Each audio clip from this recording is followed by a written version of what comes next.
Assalamualaikum warahmatullahi wabarakatuh. Perkenalkan, nama saya Nurul Hidayah, NIM 1930313100062, Program Studi Tasawuf dan Psikoterapi. Di sini saya akan melakukan wawancara dengan narasumber saya terkait dengan akhlak Ghazalian.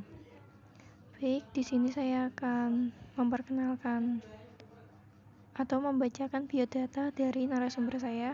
Nama Pratama Rifki Oktavian, tempat tanggal lahir Rembang 8 Oktober 1999, jenis kelamin laki-laki, alamat Denpasar, Bali, agama Islam, status belum kawin, pekerjaan mahasiswa, lebih tepatnya mahasiswa di Sekolah Tinggi Agama Islam Denpasar, Bali, program studi PAI.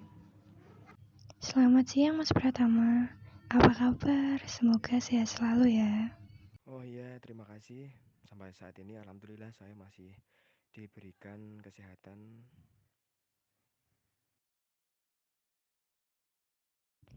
Baik, sekarang kita akan memulai wawancara kita.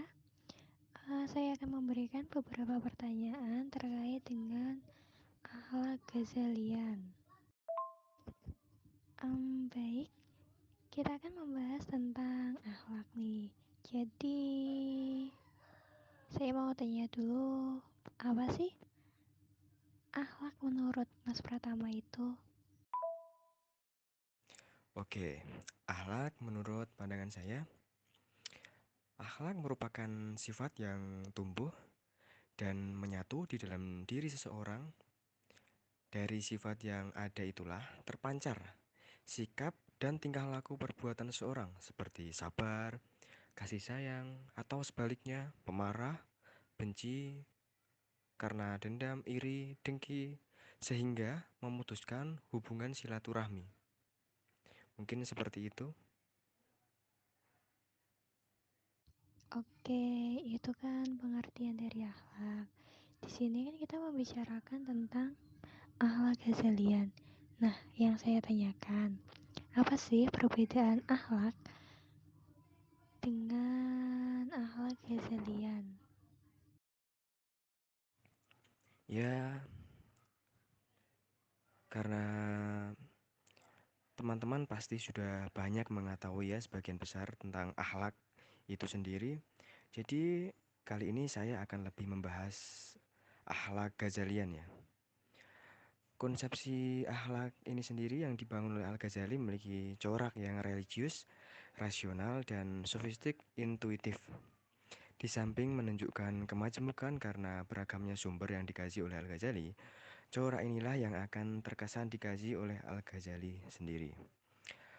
Adapun menurut Al-Ghazali, akhlak adalah ungkapan tentang sesuatu keadaan yang tetap di dalam jiwa, yang darinya muncul perbuatan-perbuatan yang mudah dan gampang, tanpa membutuhkan pemikiran dan penelitian. Apabila dari keadaan ini muncul perbuatan-perbuatan baik dan terpuji, menurut akal dan syariat seperti halnya jujur, bertanggung jawab, adil, dan lainnya, maka keadaan itu dinamakan akhlak yang baik. Dan apabila yang muncul perbuatan-perbuatan buruk seperti halnya berbohong, egois, tidak amanah, maka keadaan itu dinamakan akhlak yang buruk. Contohnya dalam kehidupan sehari-hari, akhlak sering diidentifikasikan dengan moral dan etika. Akhlak sebenarnya berbeda dari formula moral atau etika, karena akhlak lebih menunjukkan kepada situasi batiniah manusia. Di dalam definisi itu terkesan pula Al-Ghazali mengisyaratkan bahwa sandaran baik dan buruk akhlak beserta perilaku lahiriah adalah syariat dan akal. Al-Ghazali berpendapat bahwa akhlak bukan sekedar perbuatan, bukan pula sekedar kemampuan berbuat, juga bukan pengetahuan, akan tetapi akhlak harus menggabungkan dirinya dengan situasi jiwa yang siap memunculkan perbuatan-perbuatan. Dan situasi itu harus melekat sedemikian rupa sehingga perbuatan yang muncul darinya tidak bersifat sesaat, melainkan menjadi kebiasaan dalam kehidupan sehari-hari. Kesempurnaan akhlak ini sebagai suatu keseluruhan tidak hanya bergantung kepada suatu aspek pribadi, akan tetapi terdapat 4 kekuatan di dalam diri manusia yang menjadi unsur terbentuknya akhlak yang baik dan buruk. Kekuatan-kekuatan itu ialah antara lain kekuatan ilmu, kekuatan nafsu syahwat, kekuatan amarah, dan kekuatan keadilan di antara ketiga kekuatan ini. Ya, menurut saya seperti itu akhlak dari pandangan Al-Ghazali atau akhlak Ghazalian ya. Oke, jadi untuk akhlak Ghazalian itu lebih ke cara yang religius, rasional, dan sofistik intuitif.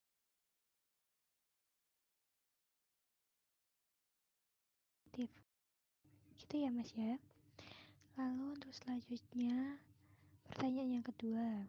Nah, menurut Anda, bagaimana sih tahapan perkembangan akhlak itu terjadi?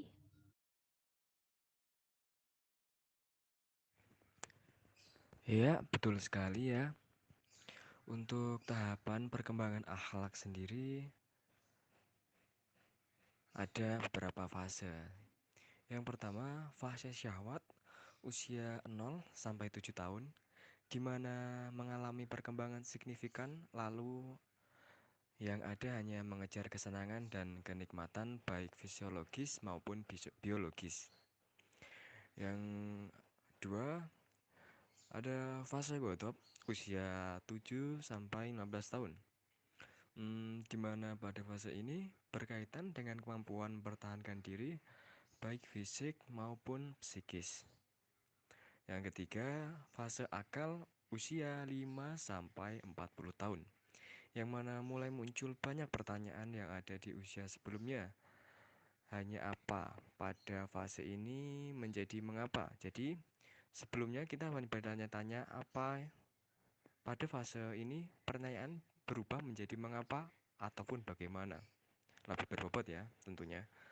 Lalu pada fase ini pula produktivitas menjadi sangat pesat.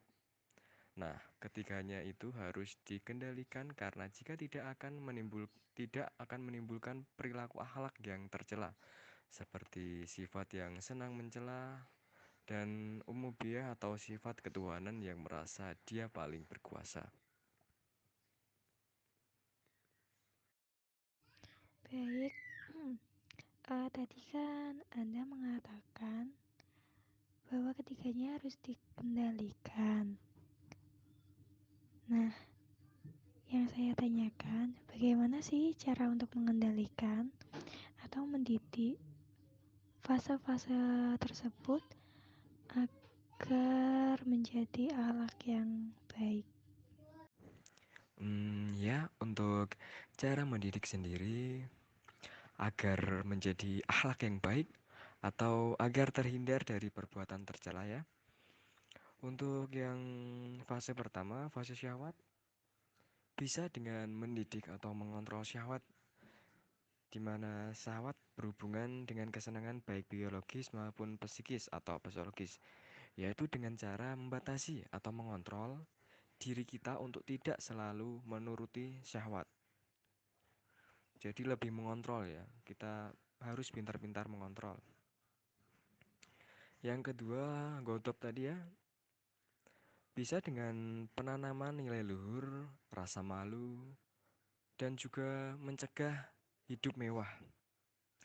Untuk yang terakhir, dalam fase akal, adanya banyak pertanyaan, pengembangan potensi akan berpikir secara optimal dengan baik. Jadi cara mendidik lebih ditekankan dengan dengan mengembangkan dalam fase terakhir ini. Baik, saya rasa cukup. Terima kasih atas waktunya. Wassalamualaikum warahmatullahi wabarakatuh. Ya, terima kasih kembali. Saya juga senang dapat membantu. Waalaikumsalam warahmatullahi wabarakatuh.